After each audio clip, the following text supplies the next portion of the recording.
G'day everyone, and welcome. Woo! I love it how you were already dancing before we even began, right? I love it. Hey, I'm rebuilt. Well, I'm being rebuilt, but I'm still a bit unrestored, but that's okay. That's it's all our right. first one for 2022. Indeed. It's a new year, same pandemic, but we're still here anyway, and don't worry about feeling unrefurbished because I think we all feel a bit that way at the moment, Roy.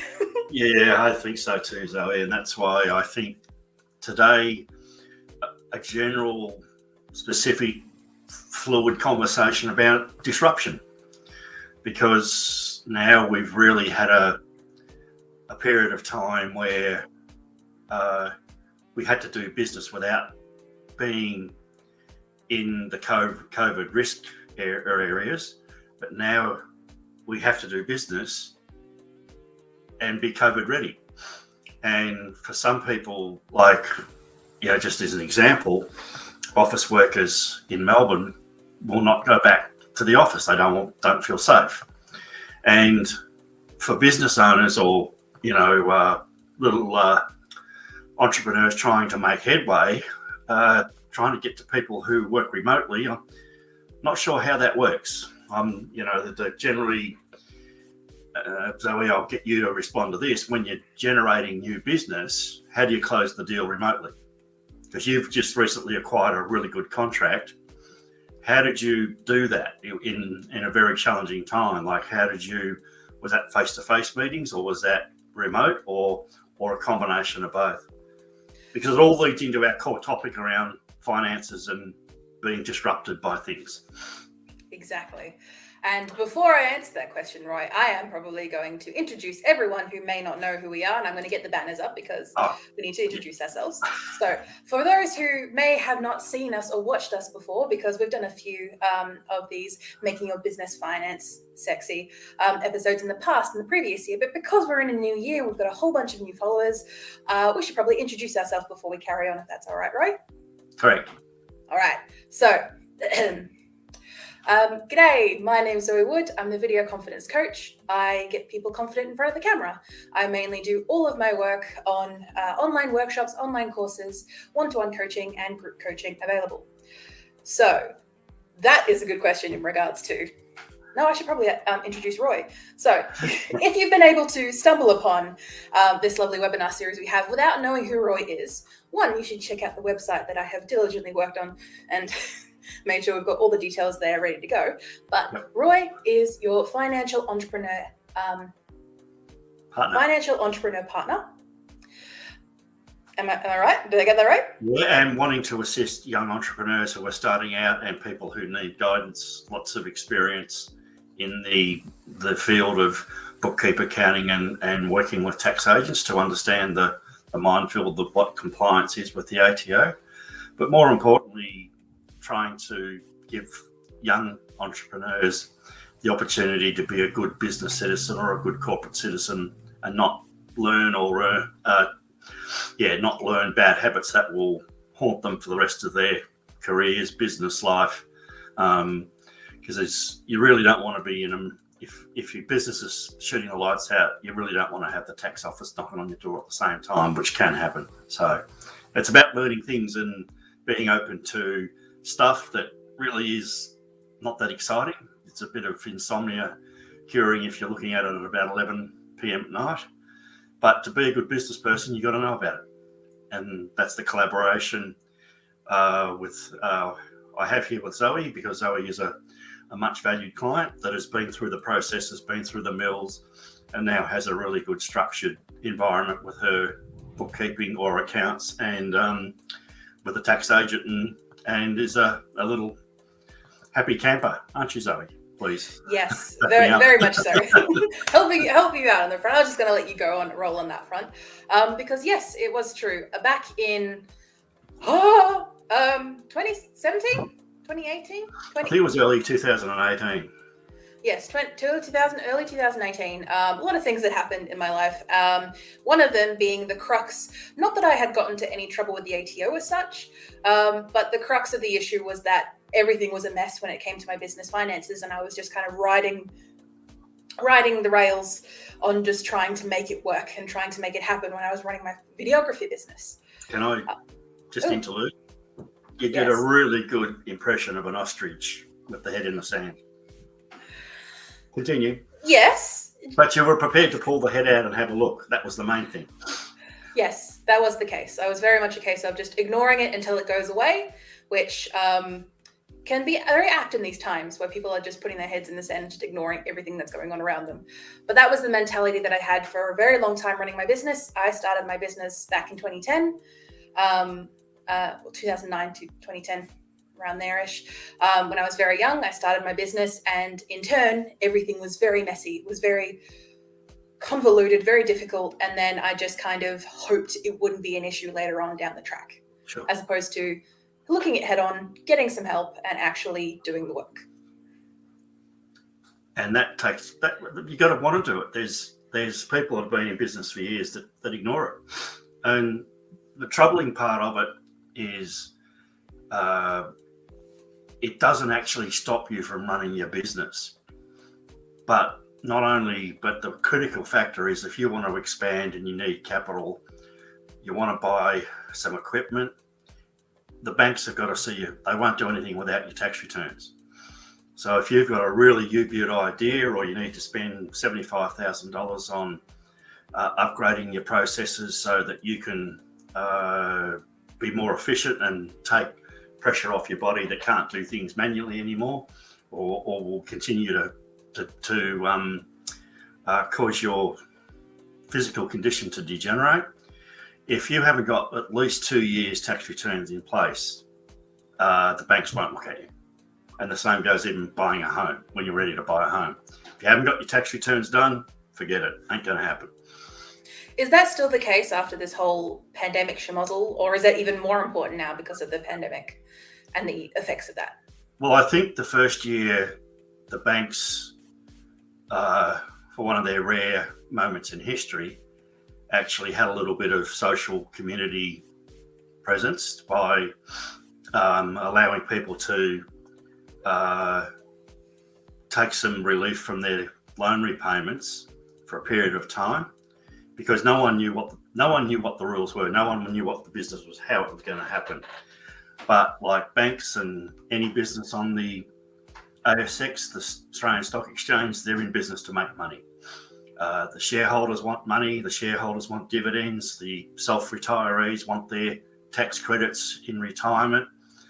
And so the poor people at the bottom of the food chain, and those are first home buyers and people starting out in business, that's why it's tough, because that customer base at the bottom feeds up the food chain. So it's really important now. The banks are shifting their focus back to profitability and loan serviceability, and particularly with interest rates on the rise anytime in the next 6 months, and will continue to rise for a period of time afterwards, it is so critical now to have your financial ducks lined up and correct. I can't stress that enough at any level, not just at the level that we're talking at, Zoe. Yes, in general and stuff. And as you were just discussing before, I'll go back to your first question in regards to now we are currently in a normal. There's no going, and I distinctly remember this rhetoric that was being touted on during the start of 2020 and even into the later part of 2020. There was this mentality that a lot of people had that, oh, we're going to go back to normal. Oh, once this thing blows over, we're going to be going back to the way that things were. And as you mentioned a fair few times during our past 10 minutes of just conversation, we've noticed as a society that there is no going back to normal. There is either there is pre-pandemic, current pandemic, and then once we're a few years down the line, we'll be able to see where the pandemic kind of ends. So when you were asking about how do people currently, or even previous to the pandemic, close a deal virtually, there is a lot of facets to it from someone in the business world, but someone like myself who works predominantly, there's only, I want to say, at least one or two of my clients that I see face-to-face anymore, and that's just because they happen to live and work near me. So then I can actually go and see them face to face. And even then I only see them maybe once every couple of months. because most of the work and most of the contact and communication can be done virtually and is preferred to be done virtually. Yeah. Because of just how easy it is to be able to, you don't have to worry about getting to a place, you don't have to worry about parking, you don't have to worry about all those logistics when you can just sit at your desk and turn on the camera and off you go. Yeah, absolutely. Yeah, So when that's it comes sorry, continue your first. Yep. That's all good.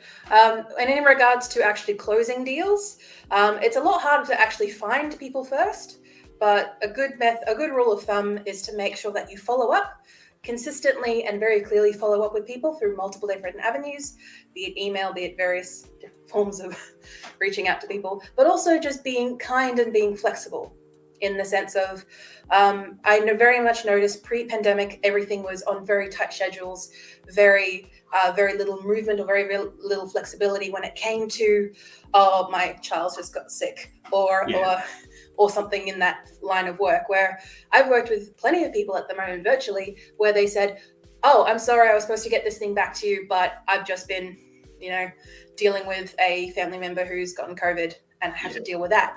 And we're all now a lot more understanding of flexibilities because we're all human and taking that time for ourselves. Do you agree with that, Roy? Yeah, I find it quite fascinating. A number of colleagues, particularly in Melbourne, are really enjoying the amount of time they've got back. And, particularly for those of you who aren't familiar with the Melbourne demographic, if you lived in Frankston and you're travelling to the CBD, you'd be losing 3 hours a day in travel time. And that's if your place of work was close to a train stop or, the loop. Because often people will get off at Flinders Street or Southern Cross and then have got another 15 minutes on a tram to get to where they need to work. So the productivity has really changed. Businesses are finding that, to what I've read and seen anecdotally, not a lot's changed. And what businesses are looking at, if they don't need that face-to-face contact, it's really saving them a bucket-load of money not to have an office presence. But there are some industries, particularly your demographic, like when you're first in your working career, you need that socialisation and mentorship to grow your business or to grow your career. And I'd hate to be a 25-year-old uni student at the start of my career working from home. Because to be honest, the only thing I'd be thinking of, pub, drunk, girls. It's just what you did when you were 25. And apologies to all those hardworking uni students, of course. But that was my life at 25. And admittedly, that's a long time ago and in a different environment, different world, and a different parallel universe, whatever you want to use. But you need people up that have done the hard yards you've done or you're wanting to do to know. And look, and the reality is most big corporations have a pecking order and company politics that you've got to negotiate, as well as just do the best job that you can. And people now that are getting that time back, the older employees particularly, that have a couple of kids, they never see their partner. Suddenly they're home as a family unit and things are very different because they're getting, hey, this isn't what life's supposed to be. So, yeah, I think there's a challenge both ways. I think for me, being old school, I prefer at least once a month or something, a face-to-face contact, because that's what I do. That's how I manage what I need to. Did you just go? I think I went blurry. So that's why this chaotic nature, we have to be really mindful of the impact it has on our business. Because if we're not watching the business disruption, suddenly our finances can be in disarray in a blink of an eye and we don't know. Some people make it happen, some people watch it happen, and other people wonder what the hell happened. You don't want to be in that category with your finances when it's too late.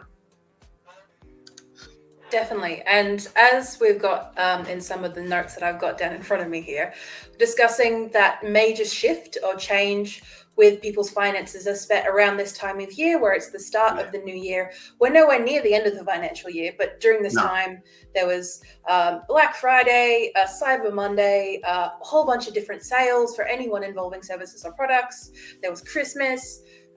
There's a lot of moving and traveling, as well as just the stress of getting things done in time, especially when we're currently in a what's the term? Postal shortage right now, and will continue to do in the future. In regards to that element that you were mentioning before regarding networking, so not networking, that's probably what I was thinking at the time, when you were talking about talking with people who are mentors or people who are higher up in the pecking order of, say, a company. But when you're a freelancer in a sense, or when you're running your own small business in that sense, how do you think young people now, without the ability to go face-to-face to people as much, hopefully that will be opening up as we continue through this pandemic, but as we go forward, how do you think people would be communicating or reaching out to mentors within their own industry or fields and such? Very, very, very good question, Zoe. The big transition is, and bear with me because this might get a bit convoluted. Once you've done your studies, you've hit university, you've had 3 or 4 years, maybe 5 years of study, calling your shots, and you decide, no, don't want the corporate thing, I'm going straight to work. So you've called the shots for the last 3 or 4 years, 5 years of your business. It does make you a bit prone to saying, my opinion's the right one and no one else can tell me what to do. And that's the breakdown of, and coming back again, I've heard stories of people at age 30 who have got 6 years of tax returns they haven't done. Now, to me, I just shut up. And again, it's stuff that doesn't impact on the running of the business, but getting people to connect that it is important, commitment and a priority and part of being in a business. So that's the background, but now it just comes back to trust and education. Like for myself, and having a recent personal experience of misinformation on social media, it's about educating people to ask the right question to get the right information. And there is this convoluted thing too, going to a professional tax agent, they say, young kid, no money, what fees are in it for me? So these guys, because they have to know compliant, and ladies as well, they have to know legislation, do X amount of hours of professional development per year.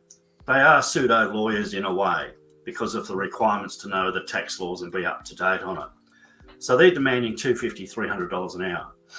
And most young people can't afford that. So, the ATO website is a wonderful source, but it's just knowing how to get to ask the right questions. So what we're doing here, I believe, offers a really wonderful opportunity in layman's terms to learn the questions that I need to ask, or to learn how to find the information, and more importantly, the correct information. As I think in past seminars or webinars I've mentioned to you, Zoe, I used to have a friend that spent a number of years driving cabs. And this guy would spend maybe an hour or two waiting for the international tourists to arrive. So he'd be talking to 3 or 4 cab drivers at the same time. And then he'd come back to me and say, blah, blah, blah, I believe this is what we can do with our tax. And I just look at him, really? Where'd that come from? Oh, Joe, George, Wayne and Russell and I, we had a conversation and we believe this is what it's right. So you're going to believe your mates over the ATO, are you? Yeah. And I said, you're an idiot. And with no disrespectful, and that's over a few beers, so the language got a bit colourful and flippant. But and it's like a lot of misinformation. So you're going to believe what you want to believe to give yourself the best outcome. But again, coming back to what you and I in our monthly discussions, it's hopefully bringing an opportunity for people to understand it's not to take the fear out of it. I think I've said that to you before. It's really important to remove the fear of not knowing, because again, if you're a 25-year-old where you've been studying, done your secondary schooling, done your university, your information you're taking on board is at your disposal. So you're taking on stuff that you want to learn and know. And then to step away from that and to go to an unknown source, let's just say that your first time you've looked at the ATO website and you go, I'm just going to have a coronary now. And suddenly you feel like you don't have control anymore. But the problem is one of the big reasons you feel that is because you don't know where to look for the answer you need. So that's really the big crux of developing a library of what we're doing, is the ability. Gee, I think I was watching Roy and Zoe. I remember something about that. I better go back and have a look. And, perhaps somewhere down the track I'll try and work out some, specific questions and, some questions and answers, and do some videos of navigating on the ATO website. So people know what to go for. But and look at too, Zoe, the problem is the parental influence is, if the parents hate tax, the children are going to hate tax. And it takes an individual, well, mum and dad, who've basically structured my life for the last 25 years, and particularly if I'm still living under their roof, well, they must be right. But again, it's about the path of least resistance. If that's what you want to believe, you believe. But, your business and what you do, and particularly everything, and social media at the moment really is under the microscope. You can't go down the rabbit hole of misinformation, because your credibility, your product, your branding, it all goes up in smoke and flames as far as I'm concerned, because you can't be trusted. So that's that one word I will just run a bit further on, being able to trust the information that you get. And if, you and I can demonstrate and earn trust to say, okay, you've got these issues, this is where you need to go. Like, how do I sign up for an ABM? How do I, well, perhaps not so much tax file numbers, because most kids work in their teenage years, they've already got a tax file number. But particularly, how do I go? If you know how to do that yourself, you can save yourself $150, $200 by having to get a tax agent to do it. So, there's just things maybe we need to look at and be a bit more practical in the information we can, because we're allowed to, as long as we don't give a recommendation, we can show how to find things. We can't say, in my opinion, you should do this. That's not going to happen, because we're not licensed to do that. But simple things like, where do I find how much super do I, how much super should I be being paid? I'm in business. How do I register an ABN? Those functionality things that will be impacting on the new young business entrepreneur, where a partnership with the experience and knowledge versus the language that they understand, and the vehicle where the information comes from, they understand and trust. I think, if we can get that modelling right, I think we can get people to listen and hopefully make a difference to what they're trying to achieve. Exactly, because I do distinctly remember one story when I was young, and when I was starting my business, I Googled on the school computers, how do I do this? And they came up with some very lengthy articles on Business Insider and a few places like that. But when it came to, say, register my ABN, there was 6 different links to paid services that could set up your ABN for you. And if I hadn't have read that Insider article or that ATO article, what have you, letting me know that you can register it for free, I would have been gullible enough to pay these businesses. Of course, what they're not doing is not illegal, but it's also not good if it's a free service. But I'm sure there's some ethics involved in that place. But that's the type of thing. And the only reason I knew was because I researched, and also at the time I was fairly poor student, so I didn't really have money to spend on that type of stuff. But how to find that information and make it compactable and consumable is very difficult, even now. That is the catch-22. Is, for example, I don't know whether it's possible. On the website we can say, how do I register for an ABN? And the link goes to the ATO website. Or we can download a PDF of instructions to say, how do you register for an ABN? ATO website, blah, blah, blah. Here's the PDF that's attached. Because that's the big starter, because without that ABN, and then you roll on into the differences between business names and trading names. For example, if you were to set up a family trust, which I'm not going to get in, but you would have to set up what's called a holding company that is the trustee for the trust, and then there's a trading entity which you have to make a decision on, and that's generally the company name. So it's just a landmine. When you, as a sole trader, though, that's more at the complex end, but as a sole trader, and perhaps even as a partnership, it's not difficult. But if you're going to run a business and you go to the banks, you've got to be able to tell them a business name, whether that's just Roy Emmett or Zoë Wood, or Zoë Wood as video confidence coach, or Roy Emmett as Humanising Money Matters.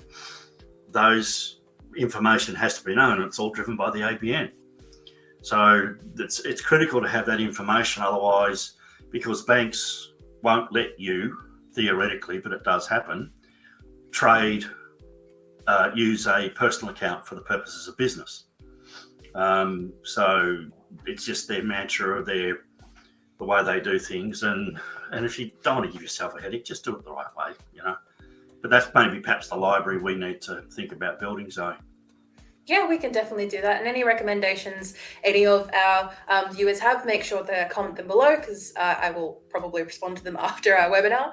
And I'll go through and make sure that is the case. And you can always review this. If you're watching this later down the track, why not check out our website, www.humanizingmoneymatters.com.au. We may even have the library there for you. And if not, it'll be in the works very quickly, very soon, or they're ready to go.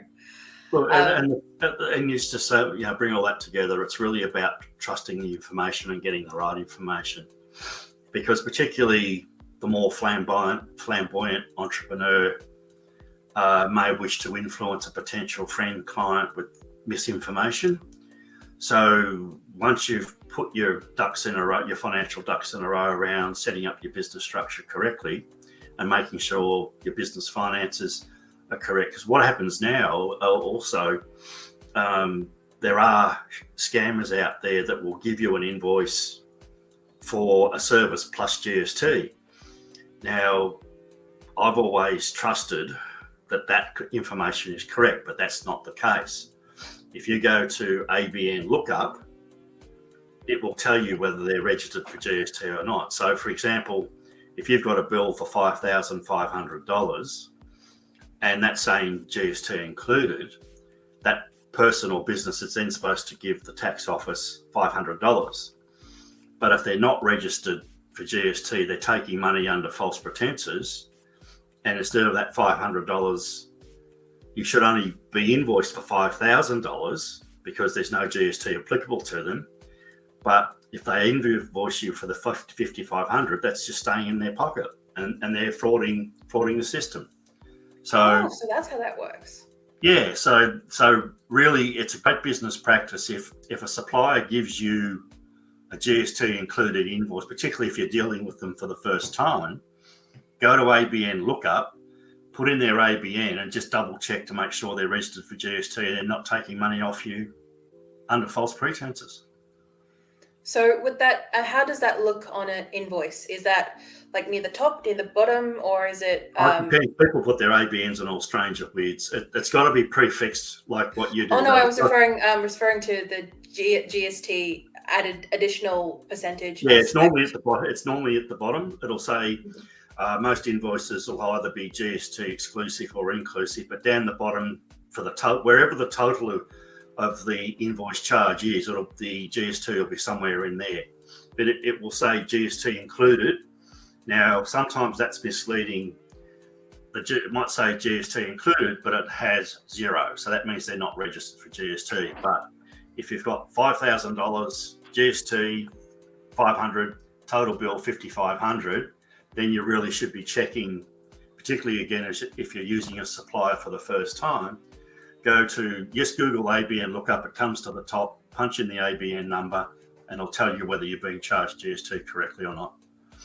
Can you clarify for me and the viewers what GST actually is and what it means to a business to be registered for GST? Okay, well, it is, GST is what's called goods and services tax, and it replaced in the past a very cumbersome 3-tier sales tax system. And goods and services tax, which is on most things except education, medical, fresh food, and finance instruments, it was just a way of evening out the tax burden so that everyone paid their share. So in the past, when you've gone to Kmart and bought your uniform for $60, there'd be a sales tax element in there that the store would be responsible for remitting, and apparently it was an absolute nightmare. Whereas now that 60 has become 66, and they just have one figure, $6. They know that's got to go to and then of course then that just goes into general tax pool that comes back to the states and everything to fund education, health, roads, and what have you. GST being registered for it is voluntary under $75,000 turnover. So if you've got a business of 40 or 45,000, you can volunteer turnover. You can volunteer to be registered for GST, because what the advantage it gives you is you can claim back the credits on your motor vehicle, your car, your phone, computer expenses, internet, that if you're not registered, you can't claim. So for example, if you had a car bill for $110, a car repair bill, let's assume it's 100% business use, you would be able to claim back to offset the GST on your income, the $10 of GST you've paid on that. But if you're not registered for GST, you can't do anything but just claim the $110. So it's just a real tricky thing when you're starting out, and 75,000 is where you don't have a choice. You need to be registered for GST once you're to collect it and to offset what you pay to get the end result that you send off the tax office. It's a bit daunting when you're starting out, but bear in mind, most of, if not all, I use MYOB, QuickBooks, Xero, MYOB Essentials. Oh God, I get a headache just thinking of all of those. But they all have, once you have your parameters set up, pretty much dictate the calculations for you. So there's no fear around I strike, particularly young people, oh, GST, I've got to do this. And I say, no, the system does it for you. You just click a few buttons to say, are you registered? Yes. Have you got an ABN? Have you got an ABN? Yes. Are you registered? Yes. End of story. And then it automatically adds 10% to your products and allows you to claim the 10% of stuff that you can buy. I guess that's why it's important to make sure that your books are in order, or at least you're using an online system like that to be able to do that in the first place. I imagine you can do it manually, but it just requires effort and... Oh, you just wouldn't, because a basic cash flow program costs you $10 to $15 a month. So why would you? And most of those have automatic feeds from the bank that you just tick off and process. Some time ago, a client came to me and they've since moved on. They were doing things manually and they say, Roy, we've gone over the threshold. We need to be registered for GST. And they were panicking. They thought, how much effort? And I've looked at it and gone, and it's taken me 15 minutes because they're already well structured with their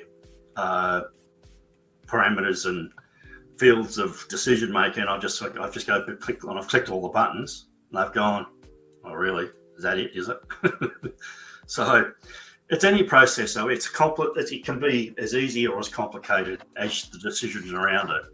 And the common theme today is just getting rid of the fear. If you, again, coming back to our core topic, if you feel your finances have got away from you, and don't be that ostrich putting your head in the sand, get the advice, because once it's set up, and particularly how it works, and as most of our regular viewers will know that Zoe is a client of mine as well, that if you're able to have a specialist in your corner that can keep an eye on things once a month, things don't get away from you. And then more importantly, I think the last 2 years, Zoe, you've been ready to go to our accountant Duncan and get your tax returns done within a few weeks, instead of going, oh, gee, shit, it's 8-9 months, we're nearly into the new financial year and I haven't even done last year's yet. So there's a lot of, particularly if you're technology savvy, there's a lot of power that you can take back by having a good online cloud-based software that's connected with your bookkeeper or connected with your accountant. And the really important thing people need to try and get their head around too is a lot of these software programs now are designed, you don't have to be an accountant to use them, particularly for Xero and QuickBooks. A lot of it's about data entry. And if you know how to enter the data correctly, everything else comes out the other end correctly. So it's just trust, because I'm one of these people that does believe in, I'm sitting here right-brained, and you, Zoe, there are sitting there as my left brain. Because there's just sometimes my favourite saying, don't go looking for landmines when there's nothing wrong.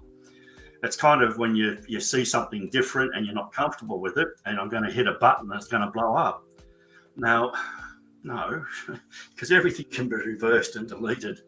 But it's really important, if you're not understanding the process, to get professional help through a certified bookkeeper or a tax agent who may have the appropriate bookkeeping resources, because you don't want to be, there's people out there paying $80 to $120 an hour for bookkeeping, and you can get good bookkeeping for a lot less than that.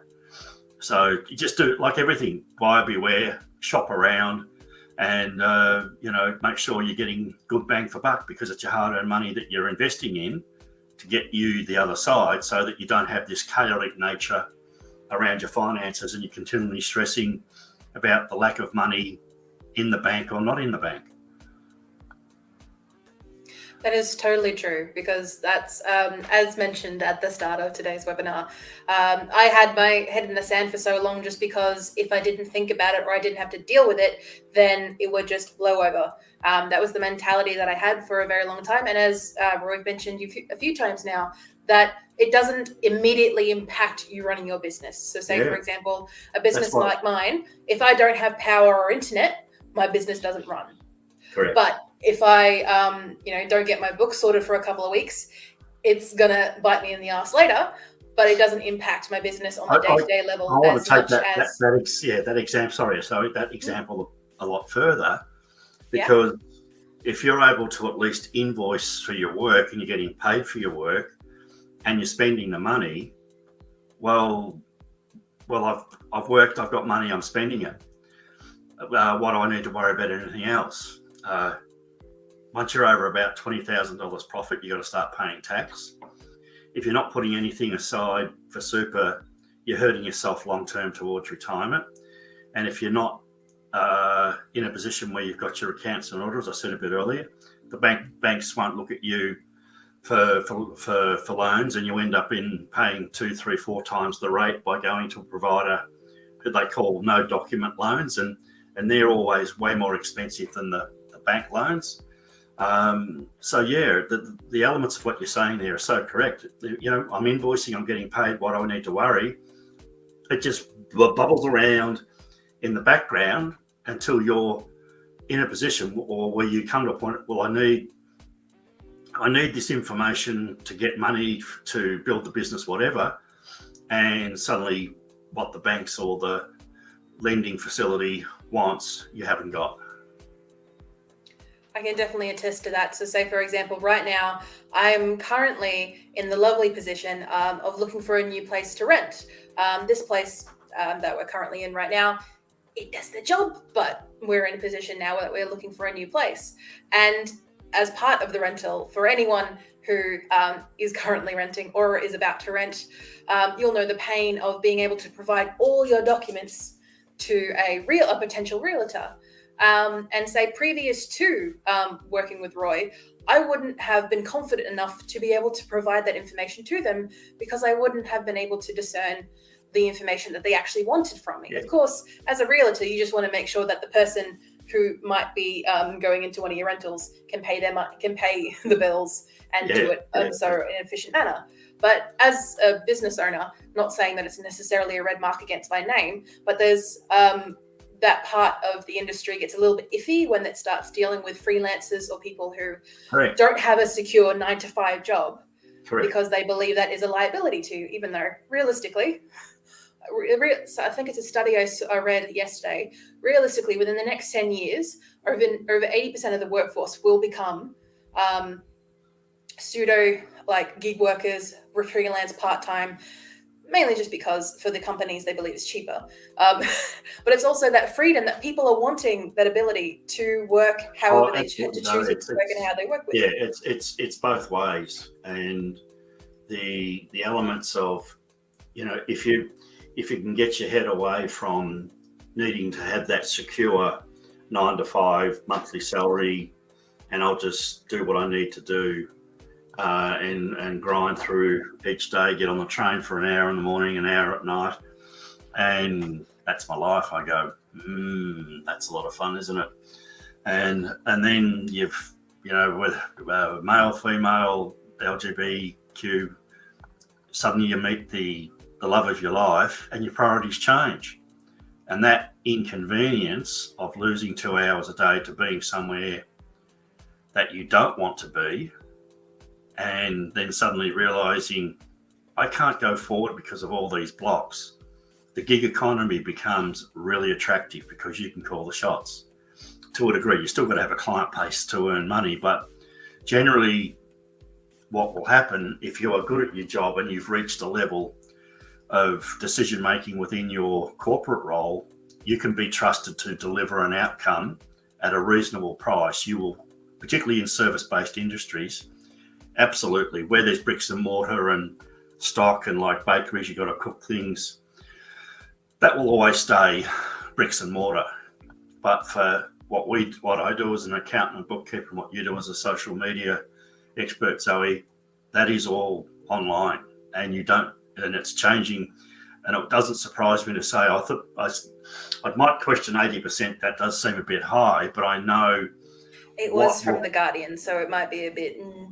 Yeah, but it's a valid statement, because people will sacrifice, particularly if there's a member of a couple that has got, say, 10 minutes down the road to work.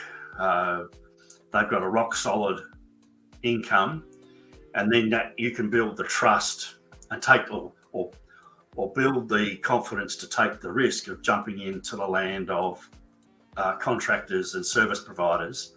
Because if you're doing that on your own and you've got a $2,000 mortgage, well, that's $24,000 you've got to find just to keep the roof over your head.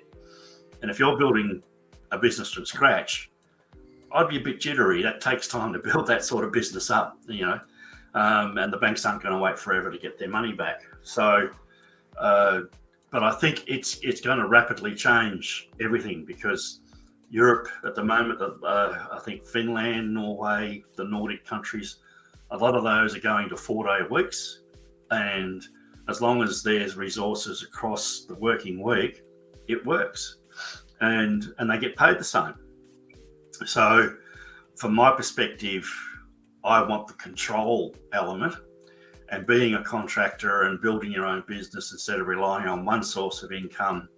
You have 7 or 8, 10, particularly in your youth through your 30s and 40s. That's your hungry, munchy period. That's where you really make your money, work crazy hours, so that when you get to, into perhaps pushing up towards 50, and you're starting to pay down your debts, you've got choice to say, where do I want the next stage of my life to go?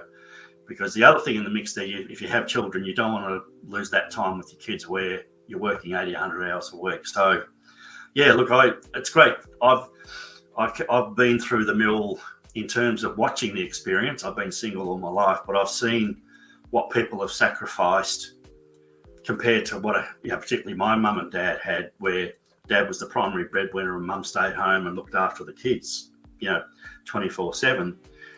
And I really feel there is so much untapped potential, whether it's house husbands or housewives sitting at home not working.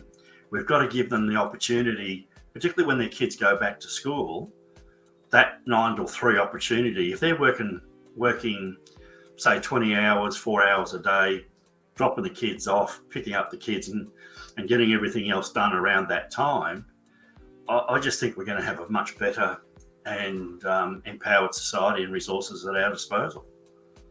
I would hope anyway. That's mine. Well, of course, there's going to be a lot of the establishment and the corporations probably digging their claws in to try and, again, go back to normal. There is definitely going to be that feeling of just wanting to hold on. But I believe with my generation and Gen Z, I'm personally on that cusp. So depending on which mood or feeling I'm currently having, I'm Gen Z or Gen Y. We'll see how that works. But that's the type of Sorry? Depends who you're talking to. Yes, depends entirely on who you're talking to. On the conversation.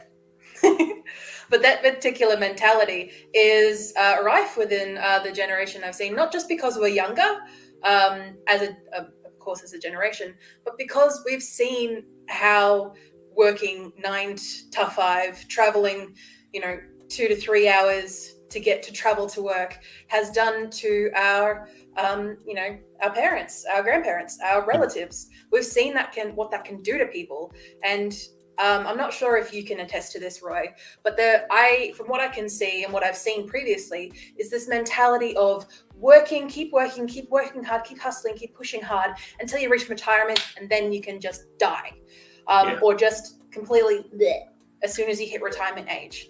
But this mentality, at least from the Gen Y and Gen Z, is this mentality of, no, we can take breaks throughout our time. We can go on holidays throughout our time. We are not working ourselves to death, mainly just because we're going to be working actively until we're much older in our lives. Yeah, but that social recognition of that systematic generational change, you look at the Industrial Revolution and what that did for things. We're in another industrial revolution changing labour and lifestyle, because just for me, it was a habit, and some say good or bad, but I learned at college because I found if I was between 2 and 4 o'clock and I have the brain fog and getting nothing done, productivity zero, I've got an assignment due at 1 o'clock the next day in the afternoon, and I've gone, you know what, this just isn't working. Put it down, get up at 6 o'clock, and bang, out it comes. And I think working is the same way. Like and this is probably where people will find my conversation sometimes a bit strange, but I don't consider now as working part-time and having the opportunity to talk and provide education and experiences to people, hopefully that will find value, is I don't have weekends. My weekends are defined by people who are still working in a corporate life and being able to catch up with me. I don't say Saturday and Sunday's a weekend. I just say Saturday, Sunday. And that's what will become of the contractual service economy as you go forward. And particularly around child sharing. How good would it be that you could still get your 30 to 40 hours in, even if it's part-time, but over the 7 days, and most of the time you're still home as husband and wife with your children? How can that be bad? And then the social disruption and disremedies by divorce, broken families, domestic violence. I'm not saying that's going to fix everything, but if we can rebuild a lot of family units through thinking about how we work differently, that gives us time to have our life that we want and cherish differently. Let's not let work dictate that, but let's have our life say, okay, work, you're going to fit in with me.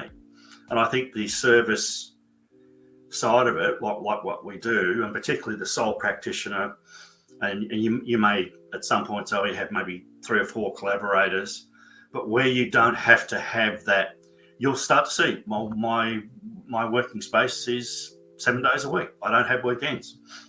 It's only a bit tricky if you've got a partner that works 9 to 5, Monday to Friday. That might cause a bit of a challenge. But that's why I really feel what that conversation around change, and that will have enormous ramifications.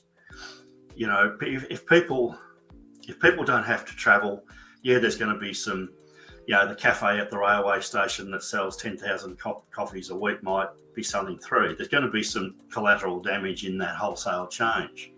But just as a whole, I think if we're in a position where families can use work to live rather than living to work, there has to be a better change, both at a mental health level, a general health level, and a financial health level. I know myself, my brother, who I worked for a long time, and I lost that role because of COVID, but I wasn't totally unhappy about that because I still had a reasonable amount out of the other clients I've gone, I shouldn't have this much money in the bank. And then, I was driving to Melbourne 3 days a week at that stage, and that was costing me in meals, tolls, petrol, wear and tear, $200 just to travel from Geelong to Melbourne 3 times a week to work.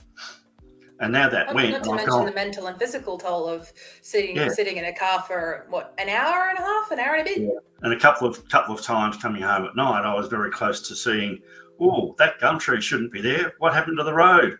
So that certainly, that spooks you. So I think the chaos around finances, the positive of that will force you to change, because people get tired of, really? I can't do that? Why can't I do that?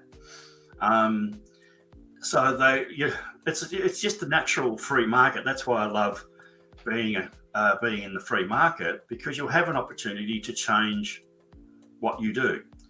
And I can't remember when I'd written, and I'll just grab random numbers. So people would like to do a fact check, please, because I've got no idea of the years I'm going to.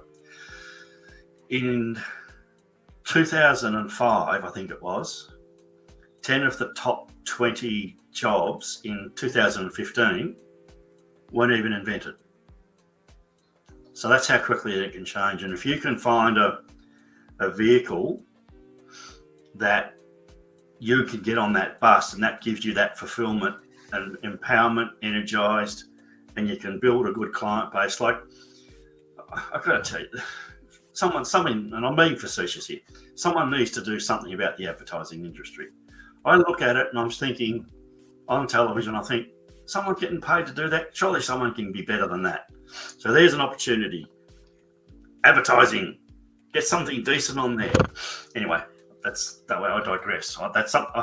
If I could sit back and when I'm watching my favourite show at night, and I can have an infogram hit me, but something that makes me laugh and makes me retain a little bit about what I'm looking at, then that's the challenge for the future. I digress. But my important part is, I think, it's been a really interesting conversation coming out of, disruption and chaos around finances. But Zoe, I think in the almost hour we've been talking about it, I think we've really connected with not just what it does for your business, but what it does for your life. And mainly, I think overall, both at a personal and professional level, it takes away choice. And ultimately, in whatever you do, if you can choose to do what you're passionate about, and you can choose to be around people that you love and care about, I've got to tell you, life doesn't get much better than that. Very much, I hear you. Cheers to that. Hear. Sorry, mine's in the washer. Sheesh. Well, hopefully this mug will be coming to you very soon. I just need to work on the little details at the top, and this will be hopefully available to purchase via the humanizingmoneymatters.com.au plug. Absolutely. Merch. Yeah. So we decided to go with mugs as opposed to t-shirts because I don't think my design skills are up to scratch just yet for t-shirts. That'll be something we can look at down the track. Yes, we'll get everyone. When you find your merchandising mojo, Zoe, we'll have a crack at that because I reckon that would look pretty damn good on a t-shirt. We'll get some skills on that front. How does that sound? Yep, sounds like a plan. No, I've really enjoyed tonight's conversation, Zoe, because it's really important. Often I'd like, as I said, when we do a bit of freewheeling in these discussions, but I think that for me that works, gives you the opportunity for what pops up. And importantly, for anyone out there, particularly in the startup zone for business, reach out to a trusted source because it is a daunting time. And you would already know at different stages over the last 2 years, if your mental health, I would say your mental health at the moment is the most important thing, because if your mental health is slipping, even looking after yourself really becomes a chore and really makes just getting things done that much harder. So, there's Lifeline, all those sorts of organisations. I really can't stress enough because we lose too many young kids and young people to suicide. And the reason I'm going down this path is because to me that is lost potential for people to have really good lives. They've reached a point where they can't see an out or they can't get to an end game. And that is just the tragedy of human nature. So for me, having your mental health, regularly check in, whether it's just with a care group or a couple of trusted friends, because if you're empowered and positive, your life can be so much better and change.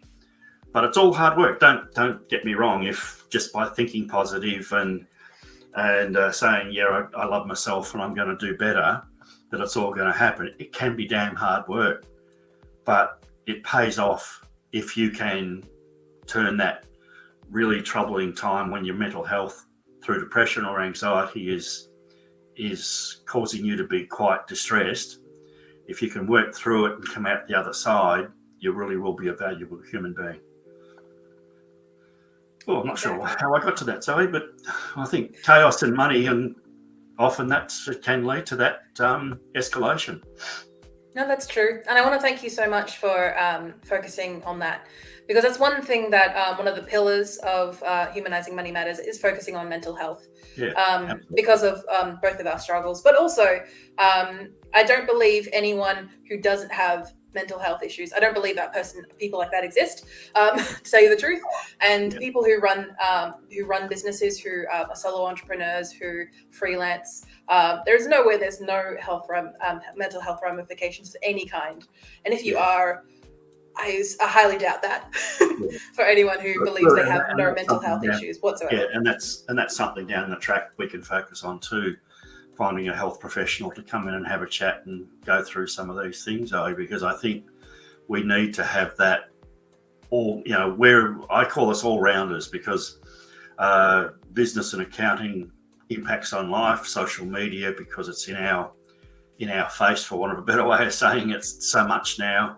We need to how to make sure it fits for our life and we're not going down the rabbit hole of letting our careers or misinformation telling us how we should live our life. And that's by no means about anti-vaxxing or anything like that. It's just we all have our choices to make. Which box are coming for you? Yeah, we have, and look, and I believe we're in one of the best countries in the world that we have that choice to make. So And anything we can contribute as Roy from Video Confidence Coach and myself, Roy from Humanising Money Matters, we would be delighted to help you. Exactly. And we're going to finish off today. I'm going to turn off that banner. And we're going to finish off today because we've just hit the hour mark. So thank you so much, Roy, for joining me today. We will be here next month with a special guest to talk about the topic that will be on social media and promoted as we go along, once we confirm the guest, of course. But that is future us to deal with. So we will see you. Goodbye. And